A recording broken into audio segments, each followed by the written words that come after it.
Hello and welcome to the Biz Coach Show, hosted by my Biz Coaches and presented by the TLG Group.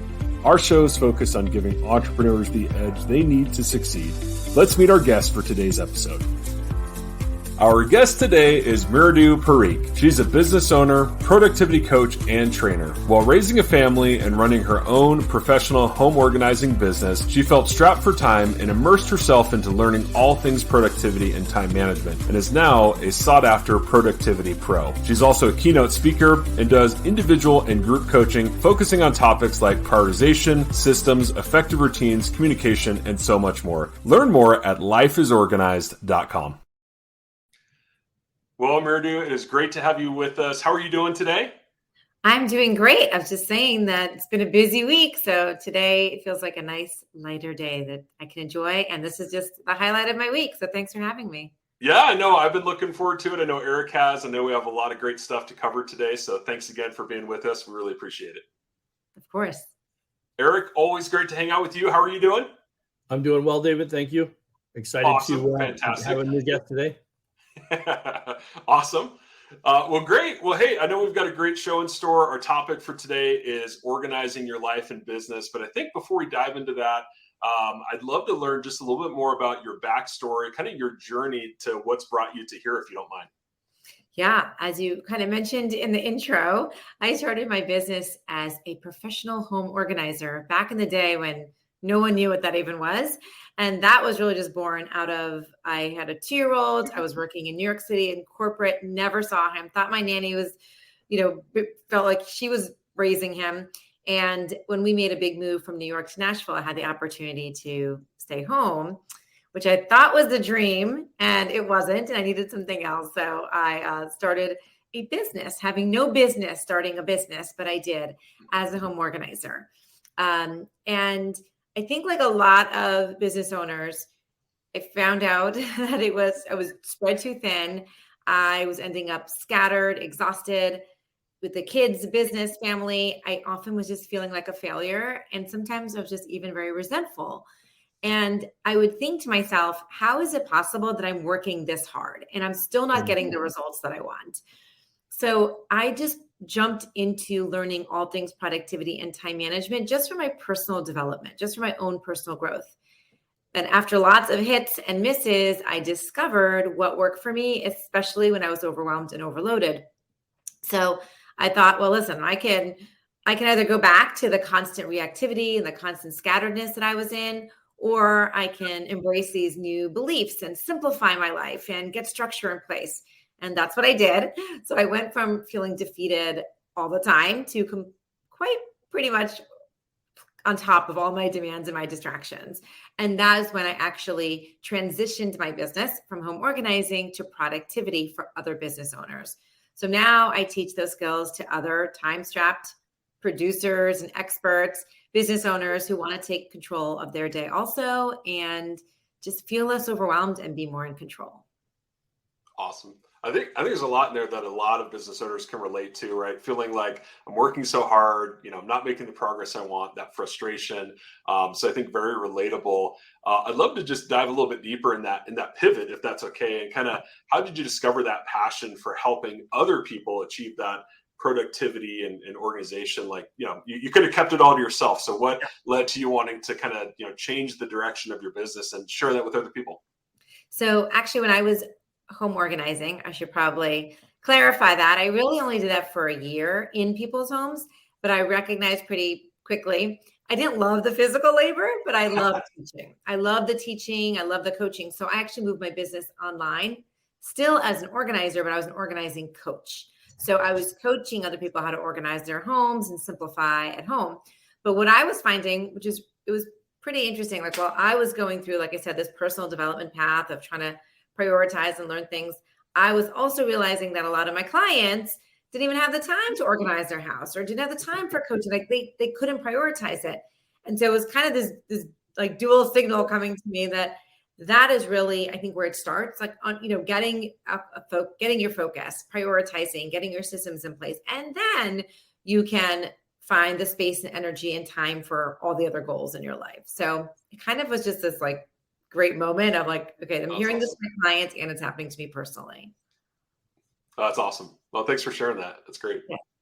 Yeah, actually, if I comment, one of the things that resonates with me with that story, when I went through my life coaching certification process with Jack Canfield, right, and we were going through that, it was cleaning up your messes is one of the chapters that he talks about in Success Principles, and it was all about, you start with your physical space, and I know Anthony Robbins does a lot of work on that too, but you start with your physical space, and if your physical space is a disaster, and it's, things are all over the place, then mentally you're also typically in that same spot. And anybody who says they're not, I'm pretty convinced that that's not accurate. But the point being that it starts, when the more organized your physical space is, the more organized your mind becomes, and you train yourself. And I was like that when I was younger. My dad instilled that. He was in the military, so he had instilled a lot of that structure.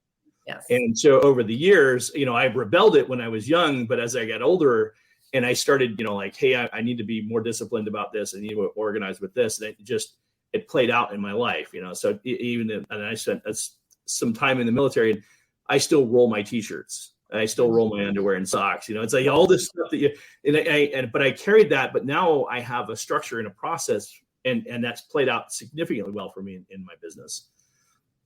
Because managing that mental space, managing my physical space allows me mentally to not think about all those other things that a lot of people get distracted by. And whenever I feel like you were saying, when I feel that way in my business, where I feel like I'm behind here and I'm behind here, I usually, if I look at my physical space, I'm like, oh yeah, I've been letting things slip. Yeah. And I focus on that, and then things start tunneling, it kind of channeling in for me, and it comes together more organized in my head that way. I completely agree. I think focus is so important physically to be mentally focused. And there is literally just your visual space in front of you. And then all the million thoughts are going on in your head. And then all our technology attached to our hands and our laptops. I mean, there's no shortage of distractions in our lives. So the more that you can simplify it, right? The more that you can just get them away from you, around you, because, eliminate them, the more focused you're going to be. And so I think so much of it is in our control, where people think it's not, right? I think we think like, I'm distracted all the time, it's out of my control. And there's so much more in our control than we think. So exactly what you're saying, like all the stuff around you, even if you like get on your laptop and you have 7 million, folders on your desktop, like that's even like mental overload. One thing I even tell my clients is, even when you're doing your work, how often do we have like 30 tabs that are open, right? Yes. And just that it's every tab that's open is a reminder to you of everything you haven't gotten done. So that becomes this weight on your shoulders. It's, it's just there consciously and subconsciously. And so the more we can just, less truly is more. The more you can simplify, the more likely you're going to stay focused and do your best work at the highest quality. That's awesome. It's funny, as you mentioned electronic devices and the distractions. I'm like, we could probably do a week's long worth of episodes just on that. For sure. Yeah.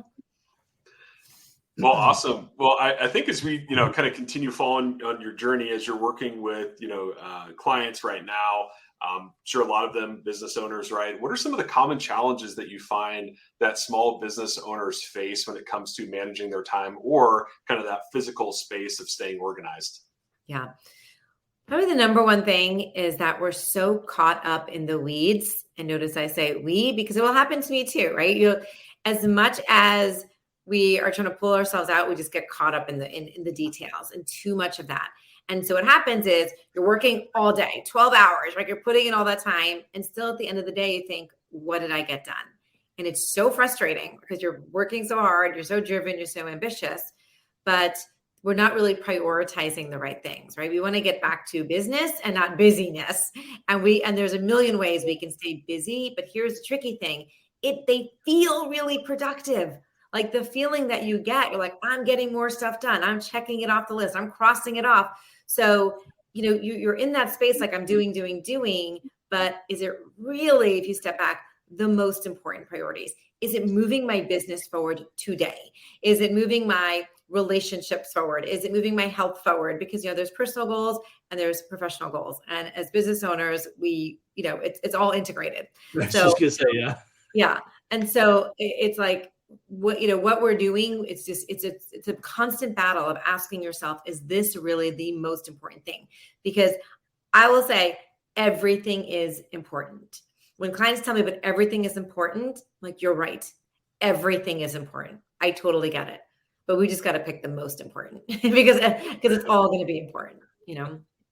Yes, that's one of probably the biggest things. And then that leads to procrastinating. So we procrastinate the things we really should be doing, or now they've built up so much that they feel so overwhelming that you're like, I will do anything than that thing that I should be doing, right? I'll find any excuse. This is the perfect time to go organize my closet when I really should be, doing the work, or something else like that. So that leads to, it's just like this snowball effect. And another thing that I find a lot is sort of this perfectionist mentality of which plays into procrastinating, which is sometimes like, I can't move forward on this thing because it's not perfect, or I can't put that into play, or I can't release this, or I can't, because it's not perfect. So I think all of these are like the types of things I hear all the time, even though that might be not what people are coming to me for exactly, but that's sort of like the root of all of them. Yeah.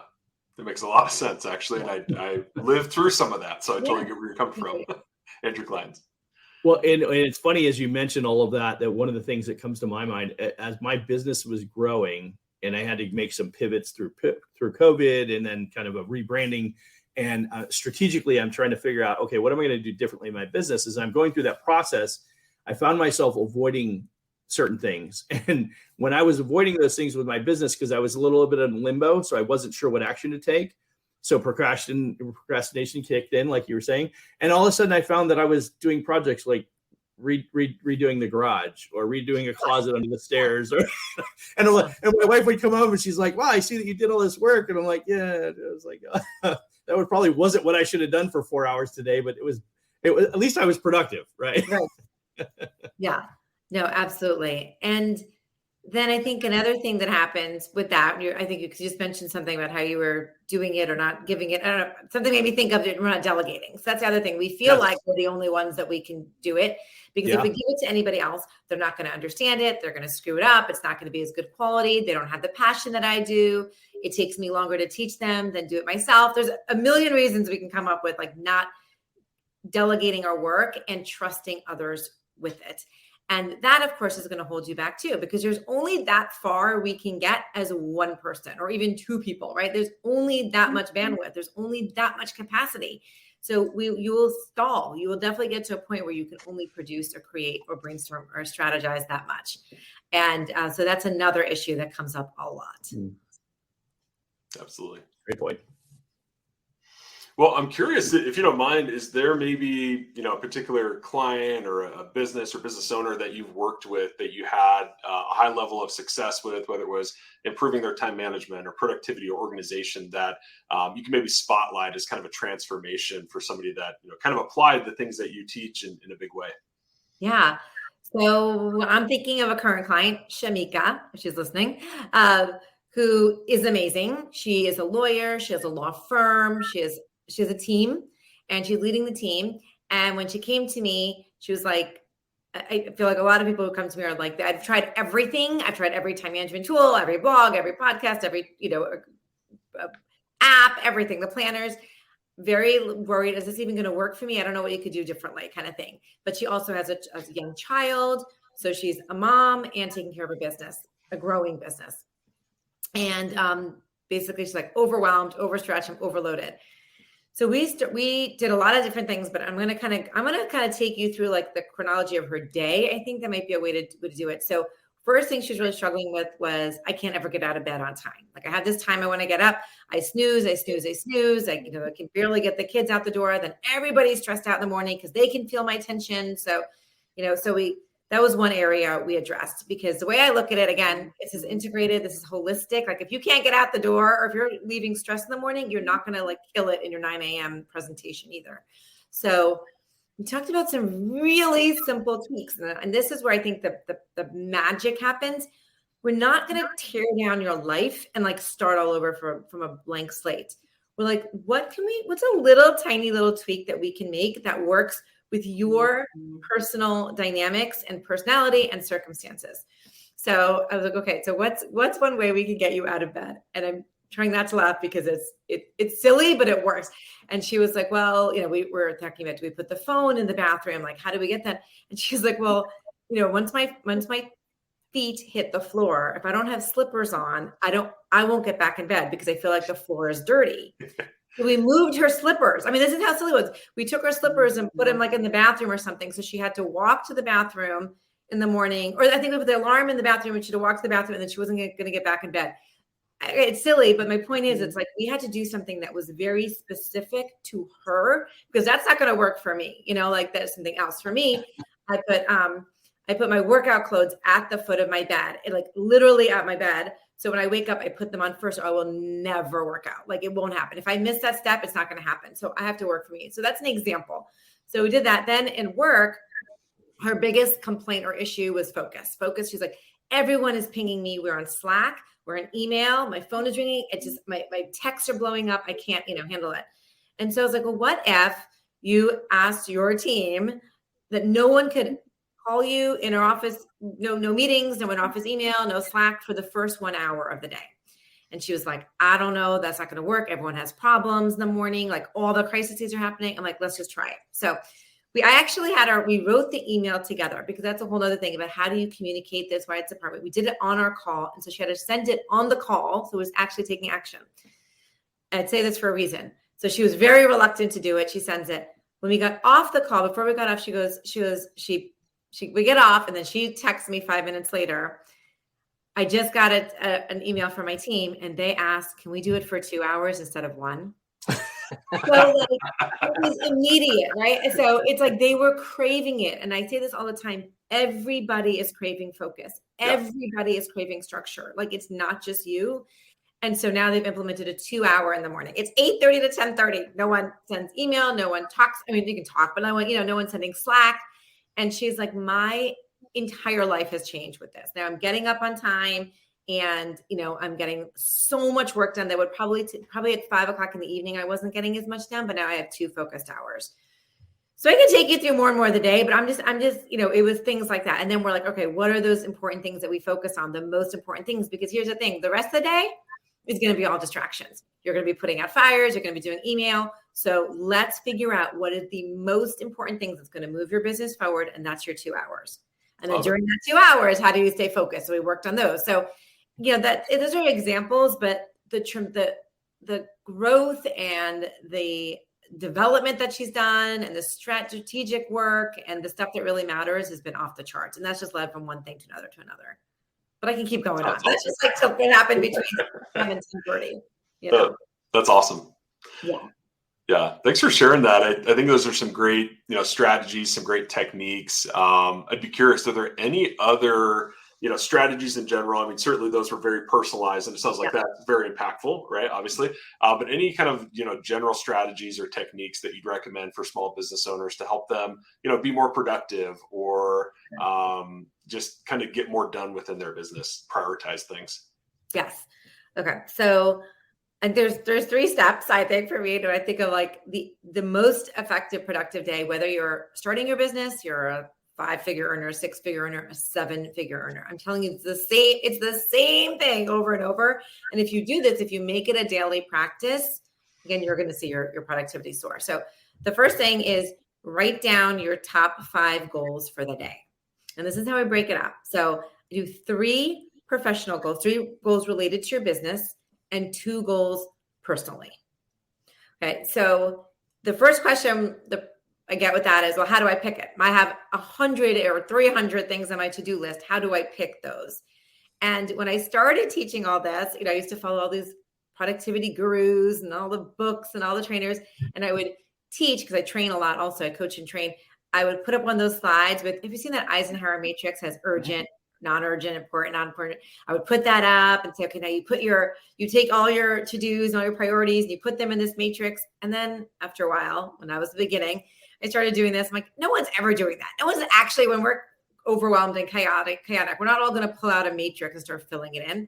So instead, after many years of doing this, I've come up with one question that gives me the same results as the matrix. And the question is this: what are the top 5 goals or the top 5 things I will do today or will accomplish today that will make me feel successful before my head hits the pillow tonight? So what are the 5 top things I will do to make me feel successful before my head hits the pillow tonight? And the reason this is so powerful is because it has to be about what before you go to bed tonight. So not what makes me feel successful right in this minute. So right in this minute, I could have 20 things on my to-do list, and I could be like, oh, I'm gonna get this email, get this down, get all these things. I feel so good, right? That's that false sense of productivity. They're not the most important things. But when my head hits the pillow tonight, when I'm going to bed, I'll be kicking myself because I didn't get the training done that I said, or I didn't get that really difficult email that's been sitting in my email box for 2 weeks. I didn't get that out, right? Or I didn't do or I didn't call that insurance agent for the thing that's for 3 months hanging over me, right? So even though I can check all the things in the minute, it feels good. It doesn't feel good when you go to bed at night. So personally, it's usually something that has to do, for me, it's usually like working out, something to do with exercise. Like I can organize my closets all day, but I'm going to feel like crap if I didn't like get in my exercise that day when I go to bed. So that's kind of how I pick it. But I've noticed that if I do that, I could go through that whole matrix. I'm going to get the same results. I'm going to figure out exactly what my most important things are. So that's step 1. Then step 2, and just a little caveat on that. When you write them down, write them somewhere separately. Don't write them with your 100 other to-dos because you will get distracted. You're going to look at your list and you're going to feel overwhelmed and you're going to lose focus. So like you just take a sticky note, literally. You write your 5 and you stick it on your laptop. That's what I've done. Then number 2, this is one that gets very much, I feel like it never happens. No one ever does this, is add a time estimate to each of your 5. So really, how long do you think it's going to take if you are focused on it? So now we're not talking about doing 6 different projects at one time. You're like, if I'm just going to focus on responding to that email I've been putting off, will it take me 15 minutes, 20 minutes, 30 minutes, 45 minutes? Who knows? If you have no idea, it doesn't matter. You just put a number down anyway. You want to put a stake in the ground because there's only one bad decision, and that's to make no decision. Like to sit there and spinning in circles and figuring out just put a number down because that's how you're going to learn how long things really take. So you do that for your 5, you put them down. Right? And then over time, so one example I'll say, and don't fake it. So I also podcast like you guys, and on my calendar, I would always put 60 minutes to write and I write it out. Like how you do like notes, I research, I do all stuff, 60 minutes every week. I would just do every week, 60 minutes. And let me tell you, it takes me 90 minutes every week. Like it does not take me 60 minutes. But for some reason, I thought I can fool myself. If I just write 60 minutes every week, it's going to take me 60 minutes. It does not take, And so like, don't fake it. This is why we write it down, put an estimate. And when reality hits, you're like, the next week I'm going to put 90 because all you're doing is shooting yourself in the foot. When you put down 60, you schedule 60, you don't get it done. And then you just feel like horrible, right? You feel like I'm defeated again and I don't get stuff done. So that's the second step. Do you have any questions? First of all, I'm talking a lot. So no, that's great. Awesome. Love it. Okay. And then the third step is also, I think, gets missed. And this is to actually now take those 5 tasks with their time estimates and put them on the calendar. Actually put it on your calendar. Because here's what happens. I think a lot of people do 1 and 3. They have their to-do list and they have a calendar. And you look at your to-do list, you're like, this makes complete sense. When I look at my calendar, this can absolutely work. Like, that's why we have 10 or 15 things on our to-do list. It makes sense in our mind. We're like, I have all these free open hours. I can get it done in my day. Problem is there's something called like belief bias or positivity bias. So there is a gap between what we believe we can get done and what we can actually get done. And so it doesn't work. Like you can't believe that. You have to put it on the calendar. And that's why I think there's a gap. There's a problem there. So once you put them on the calendar, then you're like, was I kidding? There's no way I was going to get that. That one takes an hour and that one takes 2 hours. And I have 4 coaching calls today and I have to pick up my kids from school and I have to shower, I have to eat lunch. There's no way. And that's when you can make adjustments. And you're like, okay, I was totally overestimating. Let me either move something, take something out, or say, I'm not going to write the whole podcast. I'm just going to outline it. So I don't have 90 minutes, I'll have 30 minutes. And I'm going to, and you adjust your expectations. And so why this all works is because instead of, as I said earlier, when you're working all day and then you feel like I got nothing done, even though you got 5 or 6 important things done, but your to-do list was 15, you just feel horrible. Like we just feel like crappy. And you're like, I never do what I say I'm going to do. But if you only had 5 and you got 5 done, now you feel like a winner. You feel successful, you're inspired, you're motivated for the next day. And if you have time for more, great, add some more on. We'll probably do a ton more, and that feels even better. But having your expectations too high and then coming in low feels really, really bad. All right, I'm going to stop. I've been talking a lot, but that is really, truly what I mean. It's so simple. It's such a simple process. But if everyone did that every day, your productivity is going to soar. Yeah. So I just have to make a comment, David. You heard what she referred to the matrix as, right? I did. Eisenhower? It is 2 names. It's no, the Eisenhower matrix. No, I developed a training program that David helped me put together. He does training content and puts it all together. So I did a time management session years ago when we were working together in the wireless industry, and he had done the research to find out that what was popularized by Stephen Covey was actually originally the Eisenhower matrix.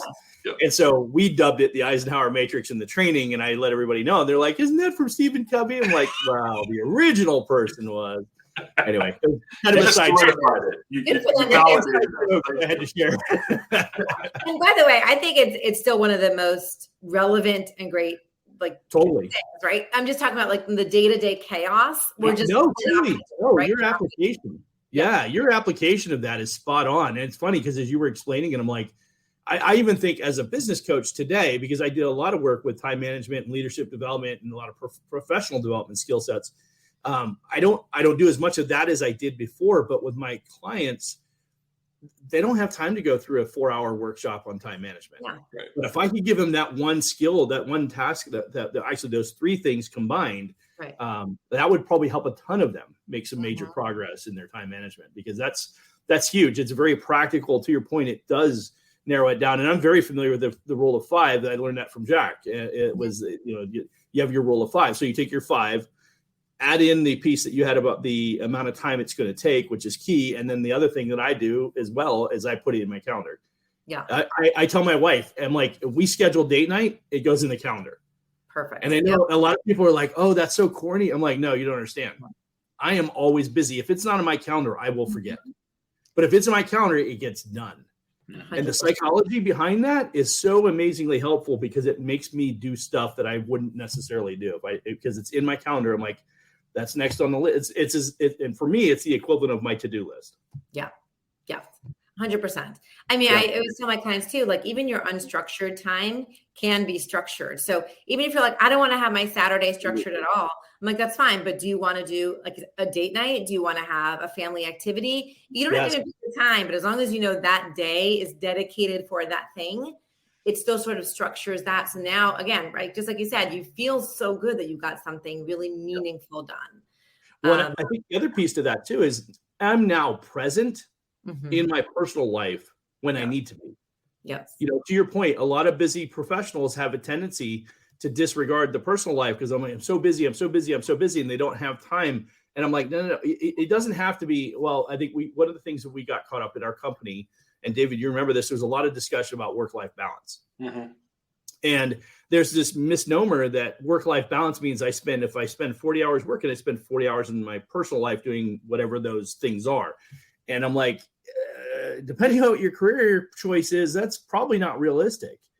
But can you carve out 15 quality hours where you're completely focused on your child, your kids, your wife, whatever it is, your family, your parents, whatever's important to you? If you give it that same focus and attention in your personal life, you won't feel so out of balance. But if you're constantly checking your phone and looking at your phone all the time and checking social media and seeing what's going on at work while you're supposed to be with your family, they'll never feel valued, and you won't feel like you give it the balance that it deserves. Yeah, absolutely. And it's so different for everyone, kind of going back to how personal it is. I have one client who, she has very young kids. She feels no guilt about working. She's like, I feel bad that I don't feel bad, I should, but as long as I'm there to tuck them in every night, that's her goal. She's like, I want to be there to put them to bed and be there to spend time with them for that last hour. Right. And that's okay, because they're daycare, whatever. I have other clients that are feeling horrible if they're not home by 3:00. So it's so different what balance looks like for everybody. And that's why it is so important to be personal. There's no black and white, what's right and wrong. It's just what works for you, right. And that's for you. Yeah. That's a great point. And what I really respect about your process is you're definitely demonstrating you meet people where they are in their lives, and you take your experience, your skill sets, your tricks, traits, whatever you want to call it, and you apply them with the client in the space where they're at today, right? Because I think that's the problem with a lot of coaches, in my personal opinion, in my humble opinion, is a lot of coaches have some structured process that they go through. And typically you have to have that when you first start out, because you really, you need some kind of guideline to follow. But the problem really becomes is the client that needs that coaching, whatever that coaching is. If you can't meet them where they're at and give them something practical, like you were taking, it's like, I can give you the Eisenhower matrix. Right. I can read about that, but that doesn't do me any good if I can't practically applicate it in my life on a day in and day out basis. So to your point, being able to take something like that and give them something very executable, that's something simple like that, like, oh, I can do that tomorrow, and if I do that for 66 days, I'll have a new habit, and I'll probably be able to build off that and make that a more effective use of my, for my focus and develop my, train myself to be more disciplined in whatever it is that I'm trying to do. Right. But it creates that process of now I'm getting 5 things done every day. And the other part is the self-confidence. Yes. When we don't do something that we really feel like we should be doing, we actually start taking the legs out from underneath our own self-confidence, and we're chopping away at our own confidence levels. And when you start doing the things that you said you're going to do, is agreements with yourself. When you make agreements with yourself and you fulfill those agreements, your self-confidence is through the roof, and you believe you can do more than what you had traditionally always believed you could do. And that's a huge component of it too. And that to your point, a lot of people that come to you, I would assume, feel self-defeated, and they're like, I just can't. Like you said, the woman said, I don't know what you can show me, but nothing's worked. Yeah. Right. And now you're defeated. Right. So getting them from defeated to empowerment, that's amazing. I love that. Yeah, no, I totally agree. And as a coach, it's like what you believe is how you feel, or what you think. How you believe is what you think is how you act. So if you believe I can never catch up with things, I'm always going to be behind, I'm always overwhelmed, then you think, oh my God, they're so much smarter than me. How does he or she do it? How come I can't catch up? And then you act very unfocused. You let people, take control of your time. You're always distracted. And so it's like that vicious circle. But if you believe, no, I know how to be in control, and I can accomplish what I set out to do. And then you think, okay, I know exactly the system and I know how to, plan my day. Then that's how you act. You're like more focused. You put up better boundaries. You delegate more. So I completely agree with you. It's just that cycle, and it really just starts like in our brain. That's awesome. Well, I heard there's a lot of really good stuff. There were 2 things particularly I want to dive a little bit deeper into. One of the items is you guys were talking about kind of, the work-life balance aspect. Mm-hmm. And some people feel really guilty, or like, even if it's just them, maybe they don't have a family, that they don't have time for self-care and things like that. I'd be curious, how do those successful routines that you're describing, how does that set people up not only for success and productivity in their business, but more of that work-life balance? How do those 2 things work together? Yeah. So, I mean, to me, I love routine. I love structure, but I think it gets a bad name. I think if you're especially a creative, you think structure is going to hold me back and it's going to put me in a box. And it's kind of like that unstructured structure. I was saying how maybe your Saturday is for your self-care, or your Saturday is for your family.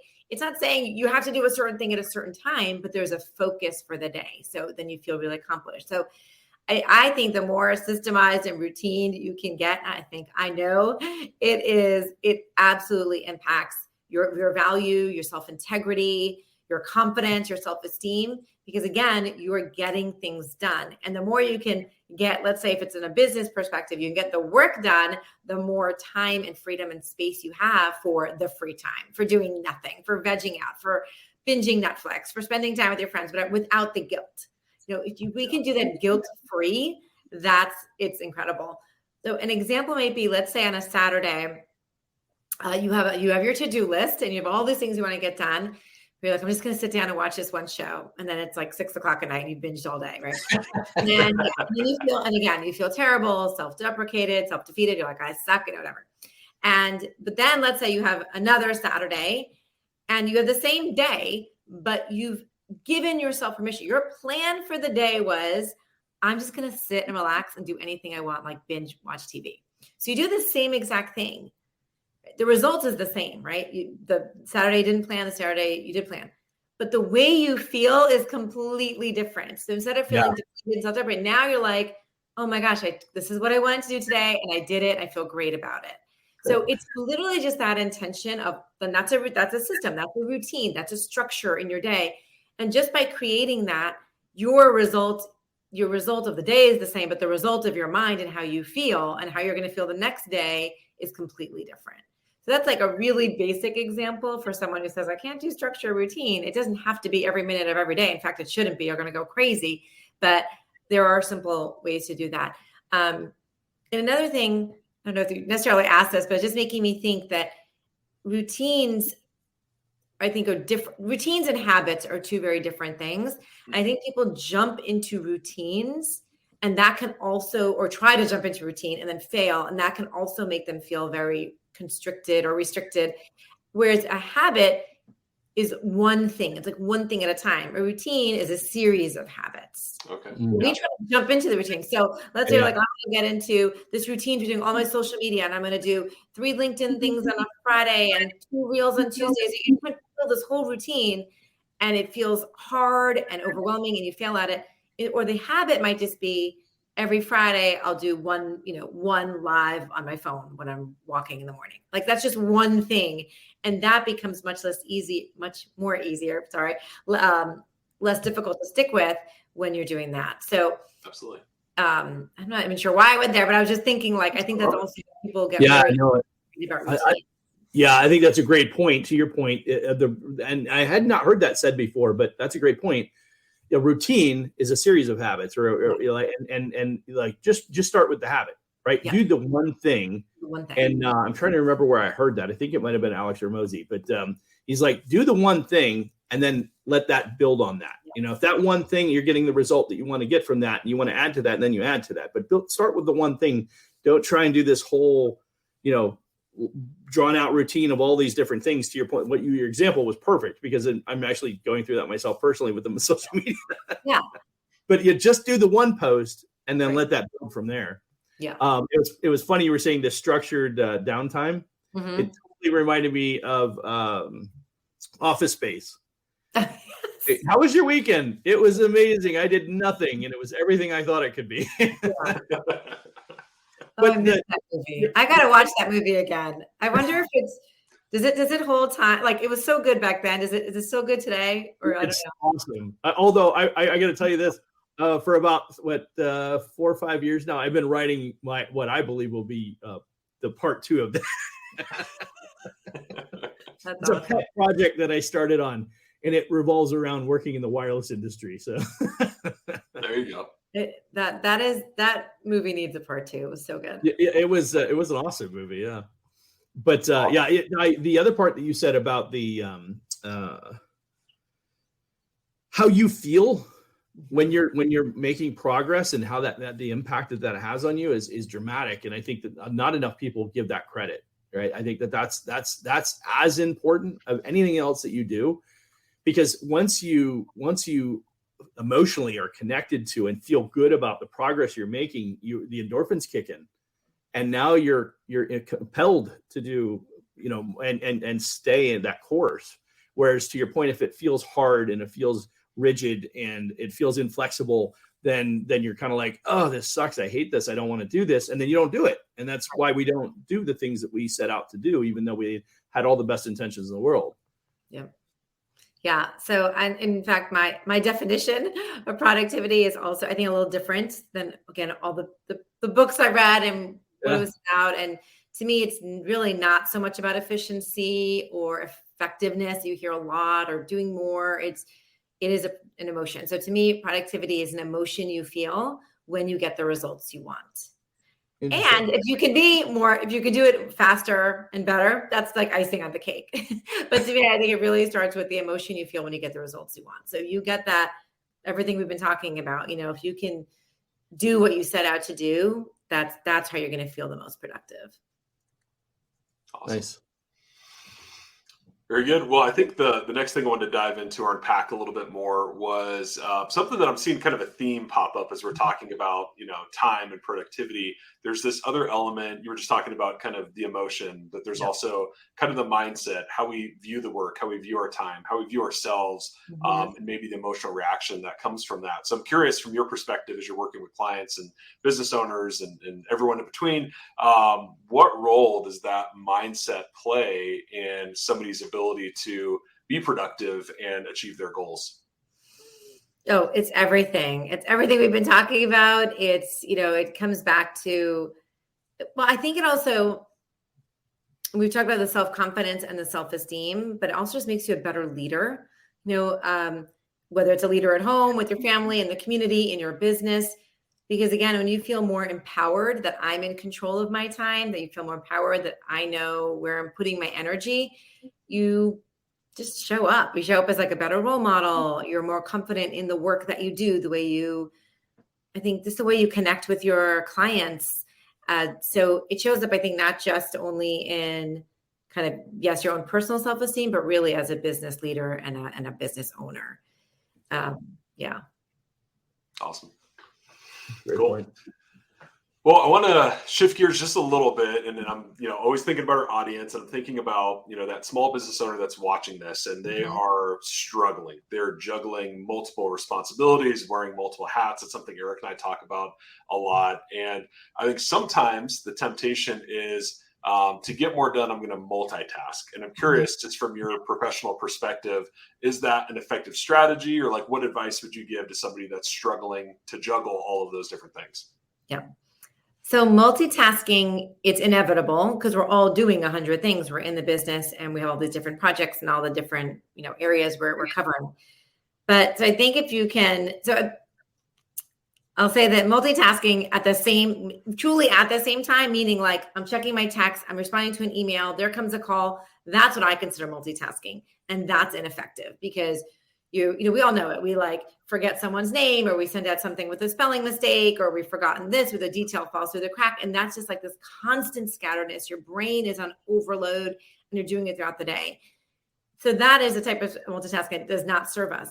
The other type of multitasking, and I say this, is yes, we have different projects and we have to wear different hats during the day, but I don't really consider that multitasking. That's more like shifting your focus. So if we can move from the constant multitasking, like every 2 seconds, every 2 minutes, even every 5 minutes doing different things, to shifting the focus maybe every 20 minutes or every 30 minutes, that's really what we want to strive for. So again, you're still touching the pieces you need to, you're still talking to your different clients, you're still working on your different projects, but stay focused on that one thing for 20 to 30 minutes, sometimes an hour, but an hour feels too long, then 30 minutes, or 20 minutes even, because it's probably been so long that so many business owners and people in general have been focused for 20 minutes or 30 minutes, like truly 100% deliberately focused.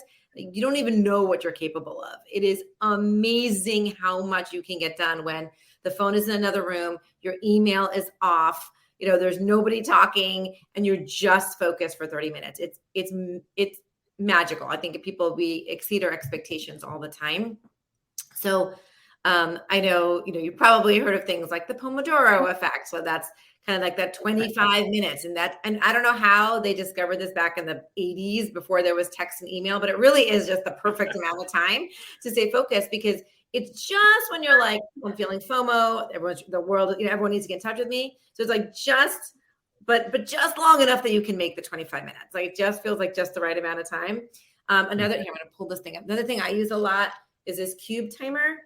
And it like has different numbers on each side. So if you're like, I just want to focus for 10 minutes, you just put that side down and then it goes up. And then it goes off after 10 minutes, or I just want to do 15 minutes. I put that down. So I love it. I use this all day long. So it just helps me keep me focused. But that's what I consider like you do multitasking effectively. You're still working on all the things, but during that time, just be really focused on the one. Awesome. I appreciate that. It's a really clear description, because I would generally, with you, I would completely decide. I would tell somebody, if you said I multitask, I'm like, well, you're completely ineffective then, because you're not getting it.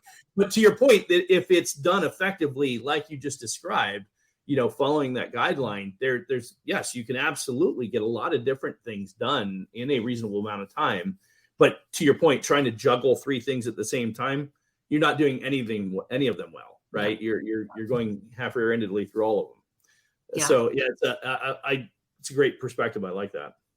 Yeah, and you can tell, but it's your energy level. Like if you ever want to test it on yourself, do a regular day that you normally do when you're multitasking like crazy. The same thing, emails, texts, responding, all the tabs open in your brain, and just give yourself a score at 5 o'clock. How do I feel between 1 and 10? How tired am I? How low on energy? And then do another day with the 30-minute increments. You just like 30 minutes of 30 minutes of email, 30 minutes of working on this project, 30 minutes of talking to this client, 30 minutes of phone call, and then see your energy level and score it again. I mean, I guarantee it's going to be 5 notches higher. You're just not going to be as scattered. And so your brain energy is just higher. Yeah. Love it. Well, I love the practical advice there and the timers. And I'm curious, are there other tools, physical things, maybe planners, things like that, or, other devices you can use, or maybe even apps that you recommend to your clients? So I keep it super simple. I mean, I think there's so many complexities right now. The last thing we need is more complications. So, I mean, I am just like Google Calendar, Google Drive, maybe an Asana, some type of project management tool. It could be Asana, it could be Evernote, it could be Notion, it could be Monday. It doesn't even matter. It's just one. I have a scanning tool on my phone.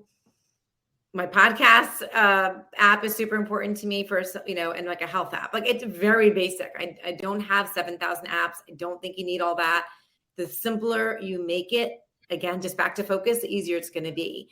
And in terms of an actual tool, I would say the tool that's going to work and the system that's going to work is the tool you're going to use and the system you're going to use. It doesn't matter. Like I bet it, I like, again, it's customized. Like I really like Notion. People hate Notion. They like Asana, it doesn't matter. It's like whatever you're going to use is the one that you should be focused on. And that's it. But keep it really, really simple. So I say basically some type of calendar app that you like, some type of project management tool that you like, and maybe a note-taking tool. And like I said, like a scanner. And that's it. I can run my whole life on that. I run my business and life. Yeah. Nice. What's interesting is I would add a piece to that, and it would simply be, to your point, if those are the 4 that you choose to use, whatever 4 you choose to use, stay with those for an extended period of time, so that you learn all the different tools. Because what I experience when people try to use different apps is they use it, they have a real superfluous level of understanding of how to use it. They don't get deep into all the different things that it can do. And then they either discard it or move on to the next shiny object because they're like, oh, it didn't work for me. I'm like, well, you didn't use it long enough to truly understand the value of it and see what you could really do for you. But by staying with a couple of key ones and working with them, what you often find today even is many of these are integrated. Mm-hmm. So you can have your Outlook, working directly with your Asana and, whatever else it is, and they're all communicating and connecting. But you just didn't take the time to realize how effective it could be because you were bouncing around with all these different programs you're trying to use. Yeah, 100%. There's a lot of I tried this one, I tried this one, I tried this one. And so it's tough. I will say I do try to encourage my clients to stay away from like a paper planner and move to a digital planner. That is one thing, a digital calendar. Simply because you can lose your planner, you leave it in the car, you don't have it with you when there's a million things that can happen. So that is one thing I encourage. But again, some people like Outlook, some like Google Calendar. So it doesn't matter. Just pick one. Just pick one and stick with it. And then figure out how. Yeah, I love your answer though. What works for you is what you should use. That's the key. Yeah. Awesome. Well, I think kind of the last thing that I want to touch on, and then would love to hear a little bit more about kind of your business and some of the things that you have going on, is actually bringing it full circle back to something that you brought up at the very beginning, which was the struggle that so many business owners have to delegate. And that's such a key to, being more effective and efficient and feeling better, right? Which you said is kind of how you define productivity. So I'd be curious, how do you approach that with a client that really struggles with maybe relinquishing that control and allowing that delegation to happen in their business? Yeah. So as I mentioned earlier, it stunts your growth. There's only that far you can go alone. So I think that's, first of all, just that understanding. And then we just start really small, just like putting your feet on the floor in the morning to get you up. Like, what's the smallest, lowest hanging fruit that we can delegate? So you just start getting used to using your delegation muscle, right? You just have to build the confidence again that I can actually hand this off and everything's not going to fall, everything's not going to go crazy and it's going to be just fine. So sometimes we just need a little bit of hand-holding and encouragement to say, okay, let's try this one small thing. And even if it doesn't work, all that means is we have to tweak it, give them maybe a little bit more guidance or a direction. Maybe it wasn't clear enough, and then do it again. But definitely I'd say start with the lowest hanging fruit, the thing that's easy. We all know the things. Anyone knows, they're like, what is the thing I really shouldn't be doing that I could just be handing off pretty simply? We all know it. We know it like that. So that's where we'll start. And again, it's not only great for you, but you are just being a better leader. You get to now help somebody else grow. You get to help, them develop their skills. And 9 out of 10 times, they're going to do it way better than you are because they don't have 8,000 things on their plate. Like, if I have my social media person doing my social media, yes, they have other clients, but that's all they do is social media. So she's going to do it a lot better than I'm going to do it when I have, when I'm trying to wear every hat in my business. So that's something to do too. And very rarely do we feel like, oh, I really want that thing back. It happens sometimes, but even at home, like if I have someone cleaning our house or we have someone mowing our lawn, I'm never like, oh gosh, I wish I could get back on the tractor and go do that. I wish I could clean my own toilet and that she's been doing it.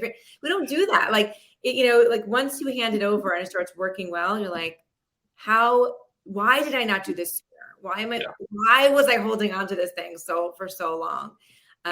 So I just kind of walk through that whole kind of mindset with them and thinking that through and relating it to something personally, like maybe someone at home they have help with or the sitter or whatever it might be that you're like, oh yeah, I remember how great that felt. I can do this in my business too. I love that. Yeah. That's awesome. Curious if you use a tool like what's your time worth calculation type tool or something like that. I'll do like a toggle or something. You mean like somewhere you? So what I'll often do with a client, and again, my target audience is the business owner or somebody high up at the company. And I'll say, let's say you're making 100,000 a year, there's 2,000 hours, and then your time's worth $50 an hour. Anything that you're doing that's not worth $50 an hour is something that probably should be delegated, right? Yeah. Just straight line right out of the gate, right? And so I typically use that often resonates with many people. I know it resonates with me, but then I'm a numbers person. So, but not everybody doesn't resonate with everybody that way, but that's something I often introduce because it gets them to recognize, particularly business owner, bottom line thinking, hey, this is a task that definitely can be done for somebody who's making 15 or 18 bucks an hour. Yeah, no, I love that. I do a little bit different approach, but I think it gets the same result. But when we do a little chart and it's like 25, under 25, 100, 1,000, and 10,000 or something like that. And then it's just, what are those tasks that fall into those buckets? Okay. Really everything under 100 might, you should be delegating or whatever the number is. And I think over that, let's keep it. But start with the lowest one, start with the $25. We don't start with those. Like, those are the easiest ones to give away. Yeah. And to your point, I like that too. It's the muscle, it's the delegation muscle. Let's get good at that. Let's get comfortable with that and then build off of that. Yeah. Yeah. Yeah. And then people become like delegation queens. So going back to Shamika, that was another thing we worked on, that she was doing everything and we've been delegating. And she's not 100%, but she's so much more focused on the law practice of growing the law practice of, going out there and getting new business, of solving big problems versus like scheduling and, figuring out their move to the new location and, just all these things that were keeping her up at night. So, yeah. Right. Yeah.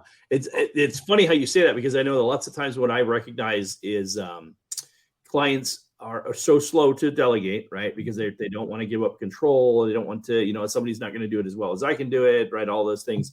And the flip side to that scenario is the person who dumps. Yes. When I learned it, we were in retail management and I was in as a director and they were like, the guy that introduced the concept to me, and I was in my late 20s, I think, or something like that. And he's like, look, there's delegating and then there's dumping. Yes. And he goes, and dumping is the equivalent of like, here's what I don't want to do, figure it out. And then you get frustrated when they don't do what they're supposed to do. But I'm like, you didn't give them any guidance or direction or anything like that. And so it was interesting. I see owners do that too. And that's, I'm like, that's not delegating. that's just, taking all the things that you didn't want to do and letting somebody else handle it. And that's not good either. Right.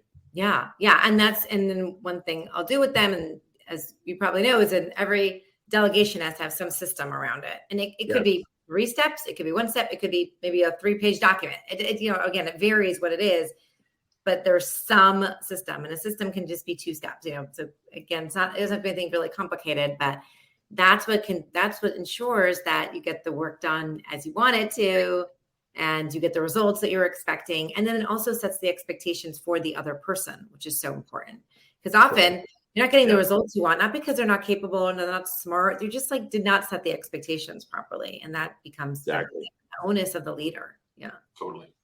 Absolutely. Yeah. Awesome. Well, you have shared a lot of really good information. Thank you. And I'm sure that people that are, watching this or listening to this are probably thinking, okay, yeah, I could actually manage my day more effectively. I could manage my time, my priorities. And so if they want to learn more, if they want to work with you, what's the next step look like for them? Well, I appreciate you asking and giving me the opportunity to share. Come on over to Life is Organized. It's where you'll find all the things. I also have a podcast. So your podcast listeners are listening to podcasts, that's a great place to start and get to know me. So productivity on purpose. But also if you come to lifeisorganized.com/resources, there's lots of resources there on how to stop feeling overwhelmed, or how to focus and take back control. So that's also a great place is to, get something from me, get to know me. And then lastly, I'm on all the socials. So Instagram and Facebook and LinkedIn, all on the Life is Organized. Awesome. Well, thank you very much. Eric, before we go, anything that you want to share, anything that you're working on before we wrap up today? No, I'm still holding on to it, David. I'm not sharing yet. We're not there yet. Every week I'm trying to get him to spill this big project he's working on, but I guess it's not the week. So maybe if you manage your time a little more effectively, Eric, you could get that. Well, I figure if I tease it long enough, when I release it, people are going to be like, "This is amazing." There you go. Nice. Okay. All right. Take it out. Yeah. That's some good marketing there. So. Awesome. Very cool. Well, thank you both. It's been great, and thank you so much for your time and being our guest today. Thank you so much for having me. I really enjoyed this conversation. Thanks, guys. Awesome. Absolutely. Thank you. See ya.